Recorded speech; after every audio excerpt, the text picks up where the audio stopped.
இயன்றதை செய்வோம். இயலாதவர்களுக்கு யாரோ ஒருவரால் வெறுக்கப்பட்டு, உறவுகளால் கைவிடப்பட்டு, சாலையோரம் வசிக்கும் ஆதரவற்ற முதியோர்கள் மற்றும் மாற்றுத்திறனாளிகள் மற்றும் மனநலம் பாதிக்கப்பட்டவர்கள் மற்றும் துப்புரவு பணியாளர்களுக்கு நமது அறக்கட்டளை சார்பாக தொடர்ச்சியாக கடந்த 2 வருட காலமாக உணவு மற்றும் குடிநீர் மற்றும் உடைகள் மற்றும் மருந்து பொருட்கள் மற்றும் பெட்ஷீட்டுகள் மற்றும் அவர்களுக்கு தேவையான உபகரணங்கள் வாங்கி கொடுத்து தொடர்ச்சியாக சேவை செய்து கொண்டிருக்கின்றோம்.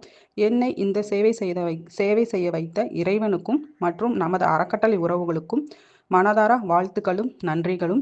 இந்த காணொளியை பார்த்து கொண்டிருக்கும் கருணை உள்ளம் படைத்த உறவுகள், உங்கள் வீட்டில் ஒருவராக, உங்கள் அப்பாவாக, உங்கள் அம்மாவாக, உங்கள் சகோதரனாக, உங்கள் சகோதரியாக நினைத்து இந்த ஆதரவற்ற முதியோர்கள் மற்றும் மாற்றுத்திறனாளிகளுக்கு உதவிக்கரம் நீட்ட வேண்டும் என்று அன்புடன் கேட்டுக்கொள்கின்றோம். நீங்கள் இந்த மக்களுக்காக என்ன உதவி செய்தாலும் அது கண்டிப்பாக அவங்களுக்கு போய் சேரும். அதில் எந்த மாற்றமும் இல்லை. என்றும் ஆதரவற்றோர் மக்கள் சேவையில் ஜாஸ்மின் மக்கள் நல அறக்கட்டளை, கரூர் மாவட்டம்.